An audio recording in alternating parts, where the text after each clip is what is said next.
वो नोट देखे आपने जले हुए? अरे दिल पे लगाता यार, बांटी देता इससे। इतने जले हुए नोट भाई साहब, बांटी देता वो। कितने, 15? ऐसा क्लेम है, अभी कुछ मालूम नहीं कि एग्जैक्टली कितने हैं, अभी तो किसी ने गिने थोड़ी है कितने जल गए कितने बचे। वो ऐसे, वो जब कुछ आग लगती है तो क्या सामान जल गया और क्या बचा क्या बरामद हुआ की लिस्ट बनती है, उससे पता चल गया है। तो जस्टिस वर्मा के यहाँ बड़ी फूटी किस्मत थी उनकी, घर पे भी नहीं थे वो। हाँ वो तभी तो, वही तो। हालांकि या नहीं ये भी नहीं क्लियर है। लोग कह रहे हैं कि यार कोई स्टोर रूम में अपने कैश थोड़ी रखता है और वो मिल गया, आग लगी या लगाई गई, कहीं वो साजिश तो नहीं किसी, मतलब ये सब थ्योरीज भी चल रही हैं। दूसरे दिन ही उनको कुछ करना चाहिए था, अगर उनका नहीं था तो। हाँ कि करके 7-8 दिन का इंतजार नहीं करना चाहिए था कि कहीं छप जाए फिर मामला बाहर आ जाए। और नोटों का बार और ये कहना कि मेरा नहीं है, अरे तो घर में इतना, मतलब 150 रुपए को रख दे, समझ में आता तकिया के नीचे दबा के चला गया। मैंने तो कहानी लिखी थी, इतने पैसे हो ही नहीं सकते जज के पास। बिल्कुल, ये व्यापार खेलते थे बचपन में, तब से कलेक्ट कर रहे हैं। वो वही वाला है। फिर लोग बोला नहीं नहीं असली वाला है, नंबर जो होता है ना आरबीआई वाला। हाँ वो दिख रहा है उसमें। अब कोई आदमी के पास इतना पैसा है कि दूसरे के घर में रख के जा रहा है, आउट हाउस में रख के जा रहा है और जल गया। वो दूसरा होगा तो पुराना कौन होगा? शेर है या कहावत है, घर जल गया तो क्या जला, हम जल गए तो क्या बचा, वही है। अब उनकी रेपुटेशन जल गई है, झुलस गई है, क्या बोलते अधजला नोट की तरह। इलाहाबाद हाई कोर्ट वाले कह रहे हैं कि हम कचरा पेटी हैं, हमको बेच दियो तुम। देखा वही तो उनको वापस क्या बोले, हम पे क्यों थोप रहे हो, कचरा पेटी कैंपेन सा चल पड़ा। उसमें एक और खबर आई कि जज साहब जस्टिस वर्मा जो हैं वो वकीलों से राय ले रहे हैं अब कैसे इस मसले में। तो मुझे बड़ा लगा, ये खुद वकील रहे पहले, वकील होकर के लड़ेंगे ना। हाँ बट वकील होकर के आदमी जज बनता है, जस्टिस बनता है ना, मतलब इनको भी कंसल्टेशन। नहीं जस्टिस बनने के लिए तो पिताजी भी जस्टिस बनना होता है। इनके पिताजी भी हाई कोर्ट जज थे, होंगे हाई कोर्ट जज, ऐसे बहुत मुश्किल होता है। मुझे लगा शीला अगर मुन्नी है तो अदिति कौन है, मतलब इनमें। लेकिन एक वो वकीली काम का आते हैं आखिर। जीरा तो वही करते हैं, बहस तो वही करेंगे। जो सौरभ द्विवेदी सरपंच हैं हमारे, वो जिस तरह के इंट्रो बोलते हैं, मैं लिख के लाया हूँ इस मसले के लिए। हाँ,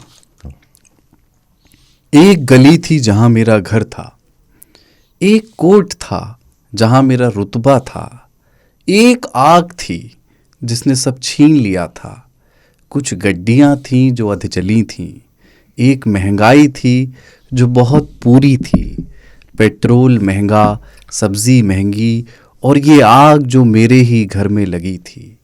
हाथ में पाइप, मुंह में पान लिए फायर ब्रिगेड के कुछ कर्मचारी थे, एक जस्टिस था, आधा परेशान आधा हैरान। बहुत बढ़िया, इनका यूज हो जाएगा ये, जब इनका वो guest in the news room type करोगे ना, उसमें यूज हो जाएगा। अच्छा गली वली नहीं थी, यहाँ पे रोड था भाई साहब, बोल। हाँ तो अरे इनका जो घर है वहाँ इलाहाबाद में, लैंडमार्क टाइप घर है, सिविल लाइंस में एल्गिन रोड पे। तब से है जब लोगों के पास 2 कमरा नहीं होता था, छोटा छोटा। मतलब बहुत पुराने चावल हैं। नहीं, पुराने लीगल फैमिली के हैं ना। पिताजी भाई, इनके चाचा जो हैं जज नहीं बने क्योंकि वकालत से इतना पैसा कमाते। पता है, छोटे सेशंस कोर्ट के, डिस्ट्रिक्ट कोर्ट के जजेस के बारे में लोग कुछ भी कहते रहें, बट हाई कोर्ट के जजेस की एक इंटीग्रिटी होती है। और मैं आपको एक किस्सा सुनाऊं कि यहाँ पे मैं बता दूं, इनकी इंटीग्रिटी पे इसके पहले कोई उंगली नहीं उठी है। बहुत अच्छे जज माने जाते हैं, इसीलिए तो समस्या हो गई है। हाँ। ऐसे कैसे कैक से? हाँ, क्योंकि इनकी इंटीग्रिटी पे सवाल नहीं है, इनके जो जुरिस्प्रूडेंस की क्वालिटी होती है ना, न्याय देने की जो क्षमता होती है, उस पर भी कभी किसी को शक नहीं हुआ, अच्छे जजों में गिने जाते हैं। हाँ। तो एक हाई कोर्ट के जज ने ऐसे ही 2 पार्टियों को बुलाया, जो दोनों पार्टियों के केस वो सुन रहे थे। जिस दिन उन्हें वर्डिक्ट देना था उससे एक दिन पहले वो दोनों पक्षों को बुलाया, बोले कि आपने जो है अपने मेरे जजमेंट को प्रभावित करने के लिए आपने जो है मुझे 1 करोड़ रुपए दिए हैं, और सब आपने मुझे 1 करोड़ 10 लाख रुपए दिए हैं, और आप चाहते हैं कि इन पैसों की वजह से मैं अपना जजमेंट प्रभावित कर लूँ और आपके पक्ष में करूँ। तो जो आपने मुझे 1 करोड़ 10 लाख लिए हैं, ये 10 लाख रुपए लीजिए, अब मामला बराबर है, अब मैं मेरिट के बेस पर फैसला। बहुत ही बढ़िया। ये होती है साहब इंटीग्रिटी। और क्या। और बहुत जजेस ऐसे होते हैं जो कि जो जीत रहा है उसका वाला रख लेते हैं, जो हार रहा है उसके मुंह पे मारते हैं। क्या समझ रखा है? फैसले में कुछ फैसले में गलती नहीं करूंगा। तुमने सब गलत मर्डर किया है था, हाँ। तो तुम्हें सजा मिलेगी, लेकिन दूसरे को भरोसा नहीं है कि तुम्हें मिलेगी, तो वो भी उपलब्ध है। ऐसा भी करते हैं, विच इज जस्टिस। यही इसी मामले में पुलिस और जज में फर्क हो जाता है। पुलिस वाले दोनों तरफ से कमाते हैं। अपनी भी इज्जत रह गई, तुम्हारा भी काम हो गया। पुलिस वालों के संबंध में, मतलब of course not it is not true for everyone, but उनके मतलब उनकी पहचान के बारे में मेरा एक दोस्त मजाक में क्राइम रिपोर्टर था, वो ये कहता था पुलिसकर्मी दोनों तरफ से कमाते हैं। मतलब वो ये कहता, ऐसे परिचय देता था अलग अलग पेशों के, वकील पुलिस वालों के बारे में यही कहता था, तो दोनों पक्षों से कमा लेते हैं। मैं भी जज होता तो एक ही पक्ष से, दोषी से नहीं लूंगा, क्योंकि उसको तो सजा देनी है। गलत पैसा दीजिए। अच्छा, इस बहाने वो वाली बहस शुरू हो गई कि कौन सरकार ये जजों का ट्रांसफर करेगा, न्यू कॉलेजियम व्यवस्था पे जो पूरा एनजैक वाला जो मामला है, जो Modi government national judicial appointment commission लेके आई थी 2014 में, जिसको सुप्रीम कोर्ट ने रिजेक्ट कर दिया था कि हम नहीं मानेंगे इसको, मतलब लॉ बनाने के बाद भी। ये कॉलेजियम की व्यवस्था भी कोई संविधान में तो है नहीं, ये तो इंडिपेंडेंट 3 जजेस केस हुए, मतलब सुप्रीम कोर्ट के ही दिए हुए डिसीजन से ये सिस्टम बना है, और उसमें निसंदेह खामियां तो हैं। पर एनजैक वाले में एक इन्होंने बोला था कि साहब आप जो मिल करके करते हो, कॉलेजियम बना रखा है आपने, मतलब चीफ जस्टिस ऑफ इंडिया और आपके सीनियर मोस्ट सुप्रीम कोर्ट के जजेस, ऐसे ही हाई कोर्ट में कॉलेजियम अलग होते हैं, इसमें बस हमारा एक आदमी शामिल कर लो, कानून मंत्री, और 2 सिविल सोसाइटी के लोग होंगे जिनको मिलजुल के अपन ही नॉमिनेट करेंगे, नेता विपक्ष भी रहेंगे, प्रधानमंत्री भी रहेंगे नॉमिनेट करने वालों में। पर उसके खिलाफ जब सुप्रीम कोर्ट ने उसको खारिज किया तो ये दलील दी कि साहब इतना भी दखल इस मामले में नहीं होना चाहिए, और क्योंकि ये एक इंडिपेंडेंट वाली बात, सरकार का कोई भी से नहीं होना चाहिए किसी भी तरीके से कि कौन सा जज कहाँ नियुक्त होगा, क्योंकि कहीं किसी भी हाई कोर्ट में कोई बहुत नाजुक मुकदमा सुना जा रहा हो सकता है, और एक भी व्यक्ति अगर उसमें है। हालांकि सुप्रीम कोर्ट ने तब ये भी कहा था कि ये जो सिस्टम है ये भी कोई बहुत बढ़िया सिस्टम नहीं है कॉलेजियम का, हमें गोइंग फॉरवर्ड एक बेहतर सिस्टम तलाशना चाहिए। मतलब जजेस को नियुक्त कर रहे हैं, ये कोई आइडियल स्टेट नहीं है, बट उसका समाधान भी ये नहीं है कि साहब मंत्री नियुक्त करने। देखो यार, बेहतर सिस्टम तो सब विधायिका ही बना सकती है ना, कानून बनाने का अधिकार तो नहीं है।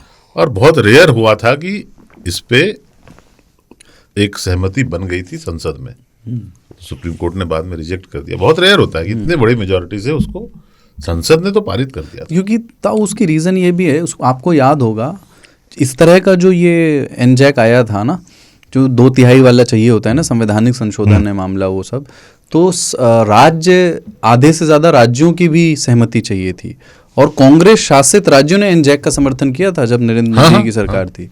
तो जो भी केंद्रीय सत्ता में रहे, ये उसके पक्ष में ही है कि हमारा थोड़ा सा से हो जाए जजेस में, क्योंकि सरकार के तो पक्ष में ही है। तो विधायिका ने तो अपना रोल कर दिया। क्या है, जुडिशियल ओवररीच समझते हो? अपने क्षेत्र से बाहर जाके जुडिशरी जो काम करती है, कानून बनवा लेते हैं, जो विधायिका का काम है वो कर लिया।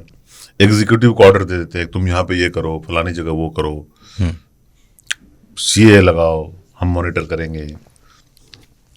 तो आप एग्जीक्यूटिव के भी काम में इंटरफेयर कर रहे हो, और पैसे मिलना इनके पास, जबकि ब्राइबरी सब जो है वो तो एग्जीक्यूटिव और लेजिस्लेचर का काम है ना। पैसे वैसे का लेन देन तो आपको नहीं करना चाहिए। तो जुडिशियल ओवररीच हमारे यहाँ बहुत हो रहा है, हमको उस पर नियंत्रण करना है। जुडिशरी जो है अपने सीमाओं में रहे, लेन देन भी नहीं, वो सब काम दूसरों का है, वो छोड़ दीजिए उनके ऊपर। वो अच्छे कर रहे हैं यार, इतने दिन से कर रहे हैं, उनको शायद इसीलिए वो पकड़े हुए की एक्सपर्टाइज नहीं थी। जलता नहीं है कभी उनका, कभी नहीं। एक्सट्रीम केयर, शॉर्ट सर्किट हो गया, 15-20 करोड़ 50 करोड़ जो भी है, और जिसने भी रखा है बहुत लापरवाही का नतीजा है। और इलेक्ट्रिकल फॉल्ट्स के बारे में भी मैं चिंतित रहता हूँ हमेशा कि सरकारी घर है, कौन उसको मेंटेन करता है? CPWD, दिल्ली का शॉर्ट जो भी- सर्किट बहुत मतलब हो रहा हाँ, है। तो आप यार जजेस के घरों में शॉर्ट सर्किट होगा, 15-15 करोड़ रुपए जल जा रहे हैं, तो मैं ऐसी व्यवस्था पे कैसे यकीन करूं? ट्रू, हम्म? बिल्कुल। पेंट कर दिए घर को, है ना, वायर पुराना ही लगा हुआ है। वायर पुराना लगा हुआ है।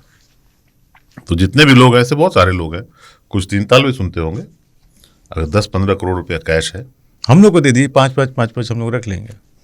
नहीं वो तो नहीं करेंगे, आप लोग जानते हो, वो तो कोई नहीं करेगा। देगा भी कौन? पर शॉर्ट सर्किट के बारे में विचार करें, और गलत पैसा है, गलत ही होगा, इतना है तो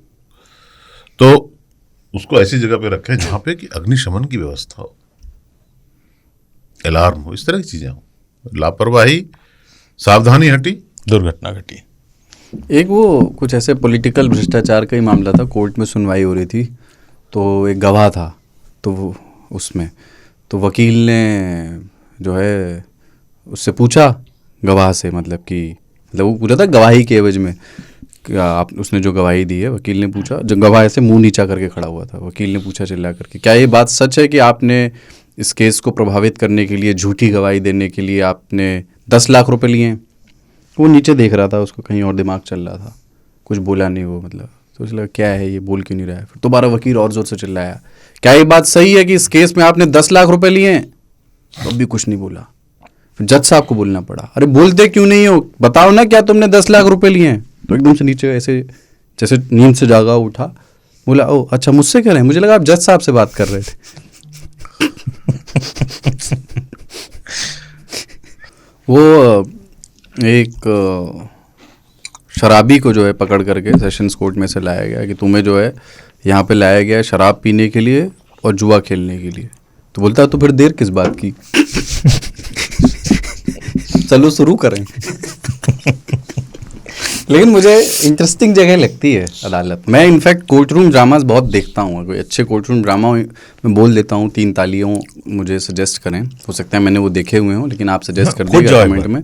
हैं खुद कोर्ट में जाओ, देखो उसका अलग मजा है। ड्रामा क्यों देखो, रियल में जाके देखो, लाइव देखो।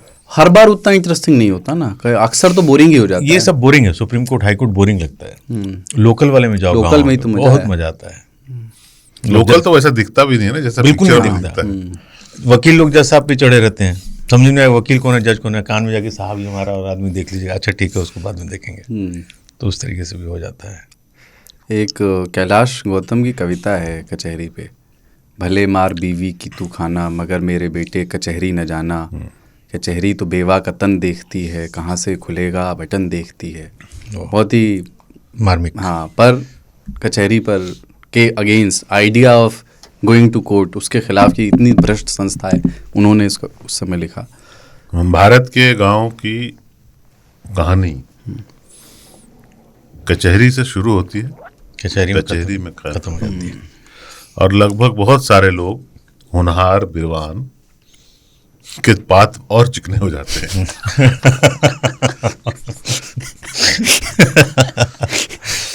पहले एक कहावत कही जाती थी गांव में कि 20 रुपए से 20 साल तक केस लड़ेंगे तुमसे, यानी 20 रुपए में एक स्टैंप पे आप FIR करा करके 20 साल तक आपको घसीटेंगे। और कोर्ट की हालत ऐसे ही है, एक बार जाओ, 2 बार जाओ, जाते रहो, तारीख पे तारीख। सनी देओल सही चिल्लाया था, तारीख पे तारीख, वो बिल्कुल सही चिल्लाया रहा।